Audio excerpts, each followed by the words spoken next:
thanks very much for coming along. Give a bit of background on PANINARO. When we first started doing it, when it was Robert and I, we were talking about who we would like to have in the magazine in the future.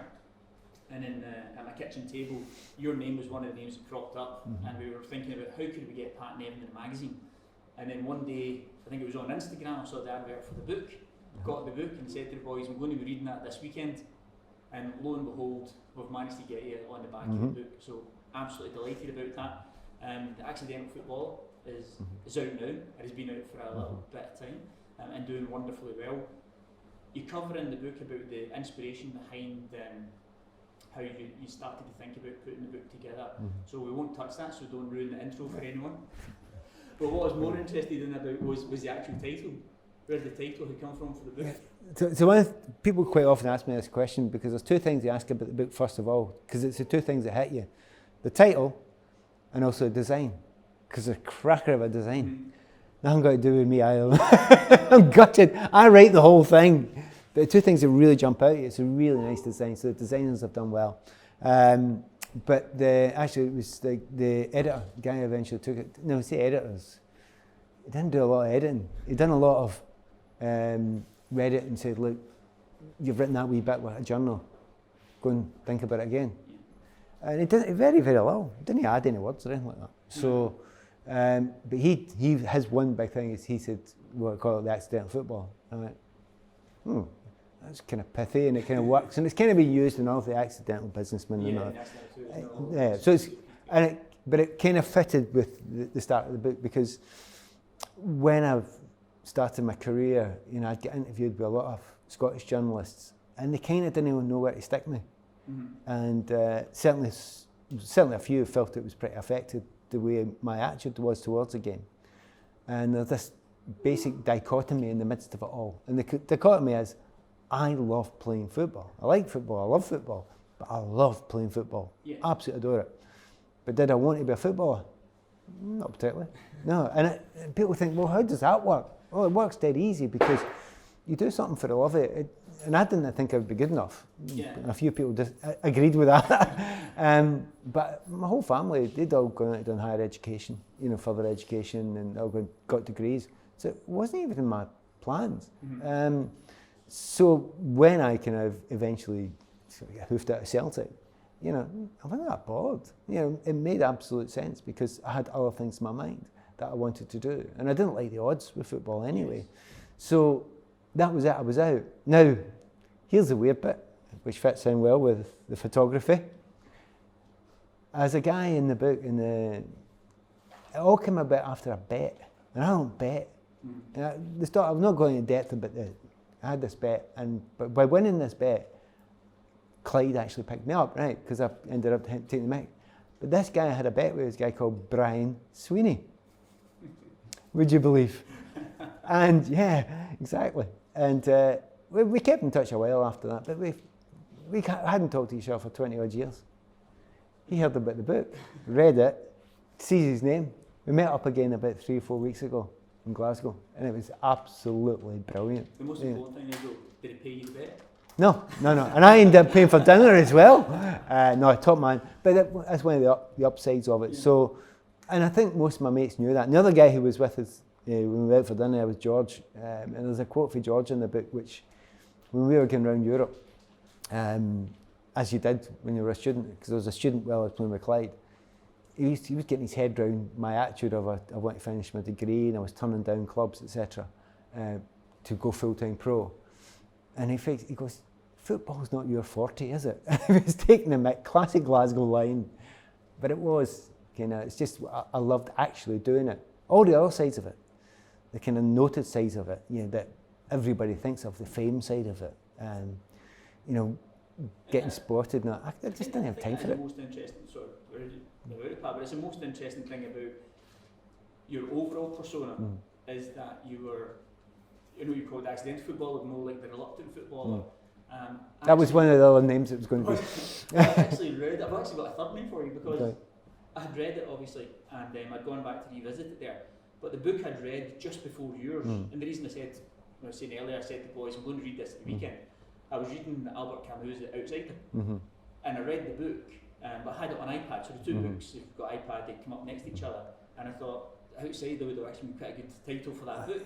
So when I reread it at the weekend, I was stunned actually to find how many times you refer to yourself as the outsider in the book, or a third party friend, as we were the outsiders, thinking of Brian McClure, etc. Yeah. Was that the way you felt through? Yeah, it was, and we all were kind of a bit like, I mean, I loved Camus anyway when I was growing up. I mean, everyone does when they're 18, 19, that sort of thing. Yeah. It's a rite of passage. You go through the existentialist phase, we all do it. So reading Camus and understanding the concept of it's okay to be an outsider, it actually is quite helpful, because it means you're not the only person in the world who's a bit like that. And yeah, the outsider would have been the perfect, but Camus used it. So can he use that one? He's not the only one either. Yeah, exactly. So, but in actual fact, the outsider, I never felt particularly uncomfortable with it, and that's the thing. And even going back to when I was a kid, I was at Celtic Boys Club, and I was 4 years there, I got on great with the lads, but I didn't have that much in common with most of the lads there. They didn't share a musical taste, I had other things I was interested in. Got on great with them, but I knew that I had different interests and going in a different direction. And a lot of them, I think, would have been desperate to be professional footballers, and that, even though I was getting Player of the Year, I was the one that wasn't feeling that way. And it sounds odd from the outside, and that's why it took 120,000 words to explain it, because there's quite a lot to it to explain to people that you can love doing it, you can love the art of it, you can love, the creativity. I mean, that's the one thing above anything else. I had a conversation, clang name drop. In fact, I don't even want to do it now. You've built it up so much now, we're looking for a big name. You haven't been very good at Hesseling. No, exactly. There's a film out. Have you ever seen the movie The Angel's Breath? The Angel's Share. Sorry, The Angel's Share. Ken Loach. The Ken Loach film, right. Anyway, I tried to get hold of Ken to talk to him for a documentary I was making for Radio 5, and ended up meeting with Ken, and ended up getting on really well. And eventually, after he'd helped me, he said, "Could you look at my new film I'm making just now?" I went, "Yeah, all right." I'm thinking, brilliant. And the whole concept, I was talking to him about creativity and the importance of it, and he mirrored what I felt about it, and he was brilliant to talk about creativity. But he showed me the Angel's Share. Now, the Angel's Share set in the East End of Glasgow. And at the end of it, he said, "What do you think?" He showed me the rushes for about 10, 15 minutes worth, and I went, "Absolutely brilliant. It's nailed it. That's my youth when I was growing up. It's perfection." And he goes, "And the way they are, their accents," I said, "The accents are almost perfect." And he went, "Almost?" I went, No, they're great, they're brilliant, they're fantastic, they're real actors." He went, "Almost?" I said, well, I think one of the characters is probably get more of a Govan accent than an Easterhouse, but East End. And I went, "Oh, I need to change the movie." And I went, "No, don't do that. Nobody will spot that. Even people in Glasgow don't spot that sort of thing." And he said, "Well, I have to make it that she flitted to the East End." But the whole point was, I was talking to him about creativity and understanding when you talk to people who love creativity, and see that, the art or the creativity is the big thing. And if you're a musician, you can say that. And if you're a writer, you can say that. And if you're an artist, you can say that. But if you're a footballer, you can't. Why not? Yeah. And I always felt that. And those bits of creativity might be not that sort of common, because especially in the game back then, when there's got a lot of thumping the ball along, etc. But those moments, when I look back in my career, those are the moments. And within the book, there's actually not that many football games talked about, you probably noticed. No, it's more an anecdotal journey through your football career, isn't it, as opposed to documenting the great games. Yeah. I mean, who would be interested in that? I mean, really, honestly, games are very good. The people who watch those games. Exactly. It's more a point of reference for going back and looking at it. Yeah. And it's interesting to touch on the creativity, because obviously we've got Brian Sweeney here to do legendary photographer from Glasgow. And we've got a number of other photographers, Grant Fleming and Gavin Watson have contributed there, Robert, who designs the whole magazine. And creativity is really at the heart of what we try and achieve through PANINARO. And through that concept, obviously music fits into that beautifully, as does fashion. And yourself, I was thinking about it, and I thought, when I read the book, I wonder if Pat was a bit of a frustrated musician in his younger days. But then I'd read you can't be good at everything, and something you weren't good at was playing instruments. Yeah, I played clarinet at school, but I knew I wasn't talented at It's it. not the sexiest instrument, is it? No, well, that's the reason why I stopped, because they wouldn't give me the saxophone. I mean, can't get girls without a saxophone, mate. But I knew I wasn't talented at it. So going back to that time and obviously identifying, I suppose, school's the place where you find your musical leanings, and music's played a huge part in your life, which obviously we'd love to explore further.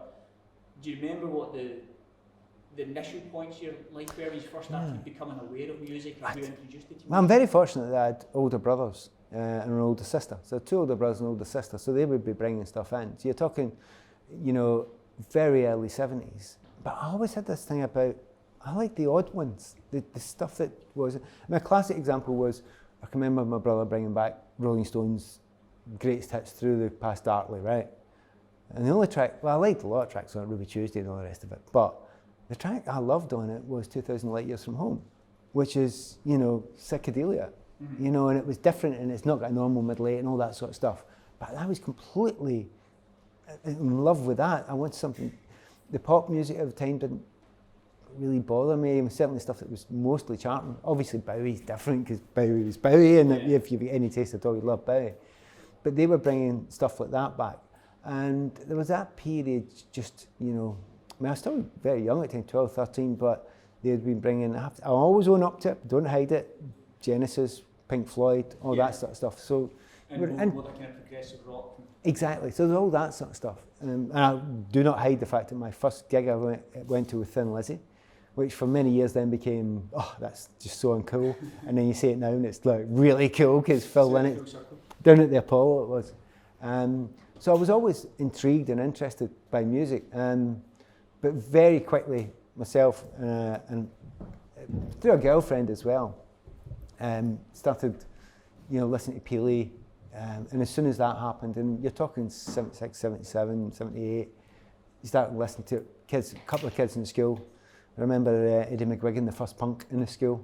And you just start seeing these different things, and you're at the right age for it. Now, when you talk about the first punk in school, you're at school in East End of Glasgow, which isn't for the shrinking violets at the best of times. I'm just kind of wondering what kind of personality this lad was that he just became the first punk in. Eddie was a punk, as in just the perfect Sid Vicious type punk, right. but dead nice. But you could walk along, to school with Eddie, and basically you would be all full of bruises because you could bumble along and bump into you all the time with his chains and all the rest of it. But a really nice guy, and he would be turning up with his Slaughtering the Dogs t-shirts and everyone else is wearing a uniform. You're thinking, this is interesting. And what was punk interesting to you, the punk music at that time? It was quite soon afterwards. It was because there was stuff like the Undertones coming through, and I really pushed on it just after that. Probably slightly too young for it at the time, 78, 79, going on towards, you're starting to see bands that were, I loved the Banshees very early on, but then Joy Division and New Order was when and roundabout in Glasgow, if you go out to see bands, there was so many good young bands, and the Simple Minds at the time were just a phenomenon around Glasgow. They've kind of been, their history's been rewritten and then rewritten again. And another one of those bands where it wasn't particularly stylish to like for quite a long time, understandably, because it went quite stadium rocky, and I didn't really go with that. But if you look back at their earlier stuff, which was, quite, Euro disco or European or kind of Bowie, kind of Berlin era sort of feel to about it, and sort of krautrocky, some brilliant ideas. And if you hear them now, they actually still sound perfectly fine now. So we'd go to I started going to gigs about then. We're in the right part of Glasgow for it as well here at Tuts, because Night Moves and Tiffany's, and the bigger ones would be the Apollo. But that was me. I was fanatical about film, and I was just really fanatical about going to see gigs and getting music. But you could only afford a certain amount as well. You have to remember that. It wasn't massively expensive to go to see them, but before when I was a student, it was, you've got a grant really, so it's not easy. I was still living at home. And when you were a student, also your musical taste started to, and we'll come back to some of the guys you mentioned there. So you've touched on John Peel, you've touched on Joy Division and New Order, but as you go through that process and you get the student life and people's tastes change, and as you said, you start reading more about existentialism and so on, and looking at the absolute nihilism in terms of the punks and all these kind of thoughts come in, and it all starts to come together. What was your influences once you hit university? To be honest, it had been before that. Because at school, English was my favourite subject anyway. So, did the A-level, well, don't call it A-level, SYS, 6-year studies. So, I'd learning all about different authors. And by that time, I was starting to get into sort of reading more French and German, Russian stuff as well. Not in the original languages, I hasten to add. There was it's a kind of brilliant growth spurt between 15, 16, 17 in your life, where you start seeing all these amazing different things, and you're reading the NME, and a lot of the bands are talking about, their favourite authors, and it's just a massive wide world out there, which you're dying to lap up. Yeah. So it wasn't, it's easy to say you go and become a student and then it all changes. It wasn't really like that. There's so many different influences around, and that's the good thing. As you're growing up, you just pick them from wherever they are. They might be on the radio. They might be your mates. There might be something you've read there. They might be on there could be a million places. And the phenomenal thing about living in Glasgow, and lots of places are like it as well, but Glasgow has got this thing where we're kind of good with autodidacts, people who want to learn about the rest of the world. And there wasn't a sniffy attitude if you were reading, a Penguin Classic or something like that. You didn't get that in Glasgow. When I went down, strange enough, to London, what you're reading that's for, or you're trying to be a snob, but kind of in Glasgow, it's all right. There's always been that, and it's a kind of socialist, better yourself intellectually kind of thing, but it's not a snob thing. So I kind of was brought up with that within family as well. So all mixing in very interesting ways. I'll be honest with you, when I went to, and as you say, go to university, I underline this to everyone, Glasgow Tech. It's now Caledonian University, but it's Glasgow Tech. I actually could have got into Strathclyde, but the thing that I wanted to do, I thought was the most sensible thing to do, was this business studies thing. And my older brother had done a similar one as well. So that's why I went there. I'll be honest with you, what I learned for the 2 years I was there, how to laugh my head off. How to stop taking myself so bloody seriously and stop being so earnest. I started learning that the earnestness that you get as a young socialisty type person, and doing the anti-racism and the anti-apartheid marches, the left did have and still has a real problem with having a laugh. And it wasn't my personality. So we're learning the importance of not being earnest. Exactly. You've said that there, right? That is my idea for the second book. That was I've taken this to the publisher and said, I would really want, so amazing you actually say that phrase. I want it to be called that. Well, but we'll see. Cut that out. Yeah, that's exactly my phrase. So there's so many influences going around, and you don't know what you are at that age, do you? Because you're into film. Yeah. You're watching Kurosawa. And of course you're being pulled in different directions as well, because you've got the intellectual framework there of the upbringing you've had with the family and going to university, and then you've got football pulling in the other direction. But during that period of time, I suppose when you find yourself dragged betwixt and between, was it an anthem for you that time? Was it a song? And the reason I ask you this now is because when I read in the book there was a song later when you're leaving Chelsea, and it makes me think if there's a certain time in your life or certain songs or certain bands that take you back there, if you think of it. Right at stuff, because it changes so quickly. If my phone goes here, it will play Ceremony, but no order. And round about that time, there was, they just had their first couple of singles, 3 or 4 crackers in a row, Procession and Temptation and Everything's Gone Green and Ceremony, and they just seem to hammer out these great riffs time and again. I still, a wee bit earlier was the early Simple Minds stuff like Celebrate and Fear of Gods, and a whole bunch of them. That would be stuff that you were finding that only you and a bunch of people that were going to Tiffany's or whatever it was knew, because they weren't big at the time, they weren't known. So they would have been ones. I can remember absolutely trying to play this stuff to other players in the team now and again, and they just weren't having it. And that was the thing that used to make me laugh, that 5 years later, all the bands that I used to tell them about, this band have just released their first album called U2, you'll really like them, oh, get that shite off. And then 5 years later, it's kind of classic footballers music, Yeah, no, but so there was but I kind of didn't care about that at the time because you had a bunch of mates, and I mean, sitting here is great in Tuts because these sorts of places, you kind of go, and I still feel the same, and you meet people you hadn't met before, and you just became mates immediately like that. It's great. So you got that point there, and we'll touch on some parts of the book because you're speaking. Yeah, no, go for it. You're speaking to Clyde where you kind of steal the DJ. Yeah. So you go to London, and we hear a lot these days about players and the pre-match music and who's in charge of it at certain clubs, etc. You go to Chelsea, bigger city again, only city in the UK, bigger than Glasgow at the time, obviously, and you come up with a new group of friends, and a new group of teammates. And what was your musical influences like there? And was that your musical taste slightly outside what they were? Well, and then it leads me to that question: who was choosing the music in the Chelsea dressing room? Well, to be honest, outre for them would have been Spandau Ballet, and certainly, but more kind of, I don't know. It's not to be abusive, but like Luther Vandross and all that kind of, you know, and of its type, it's perfectly fine. There would have been Wham people there and all that sort of stuff. One or two of the players had interesting things. I remember a couple of players loved the Jam, which was great, fine. They were a great band. I'd been to see them quite a few times myself. But certainly footballers had been not brought up within a bubble where they didn't move outside that bubble. So all the interest would know, and they were going to kind of nightclubs. I was trying to explain to people who are younger, they were the kind of scruffs. They were kind of like punks and post-punks and all that sort of stuff and goths or whatever. But they were the beautiful people that were kind of rah-rah skirts and like, you know, blonde, bouffant, George Michael hair kind of types. And we would have called them in Glasgow at the time posers. And that was the antithesis of everything. And they were the footballer types.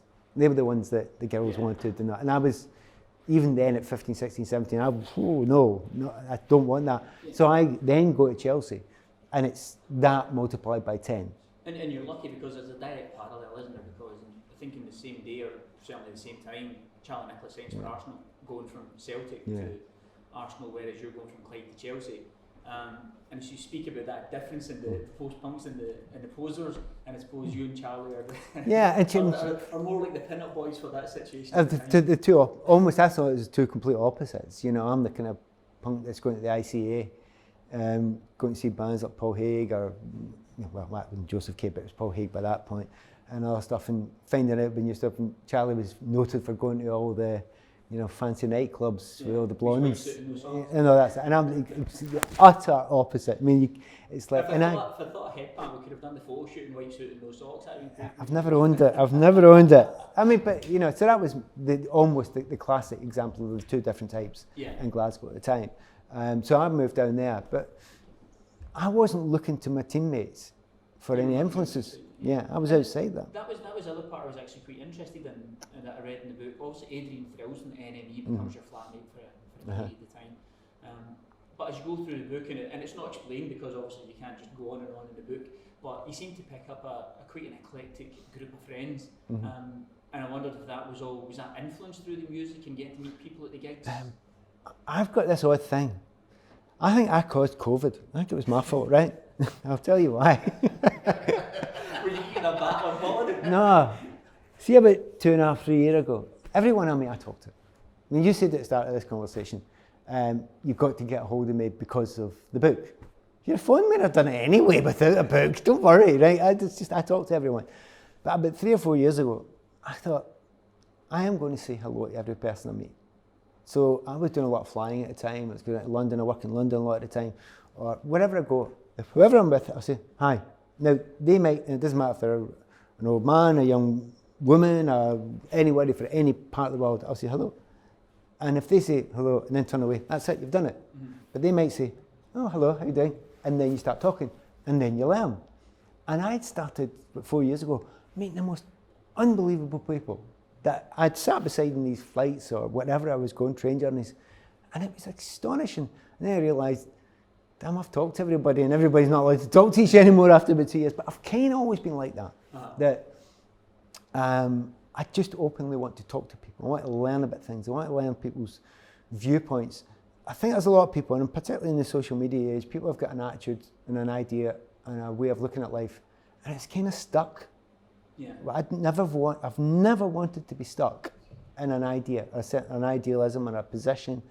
You're not growing anymore if you do that. So I've always just talked to people, and it doesn't matter who they were. And I used to have these parties, not the right word, soirees are even worse word.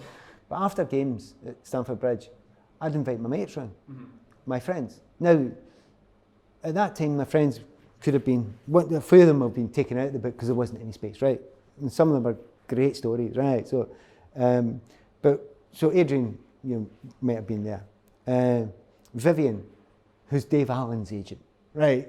And Vivian's now, she was Victoria Wood's agent, and now, Susan Calman's agent. So Vivian was there, but just as a friend. 2 principal ballet dancers from the Royal Ballet, friends. The bin man, he's there. Big Willie, who turns out to be a Wagnerian. Right, exactly. Kelly would be there. Jerry Kelly, I don't know Jerry Kelly. Jerry was one of my best mates. There's so many stories about Kelly. I don't think any of them get in the book. I mean, I wrote a lot and had to take about 30,000 words out of that period. But it was just the most eclectic, strange. Simon Raymond might have been there, who now was in the Cocktail Twins, but then went on to run Bella Union. But they weren't all incredibly well famous people. They were just people I met. Wow. And if I liked them and they had the same outlook as I had, or a similar outlook of let's be open, let's find out, let's learn, let's be interesting, let's be funny. I just picked up waifs and strays as well. and I loved that type of person. And if I had to put a label on them all, well, you got there before me. They were all outsiders for wherever they were. And because we were all outsiders and comfortable with being outsiders, they are some of the most interesting people you'll ever meet. And it's, again, if you go back to the book, if the book was never written with a message, but if there is a message in there, it is, do you know what, kids? Don't try and fit in. You don't need to. You can actually just be yourself.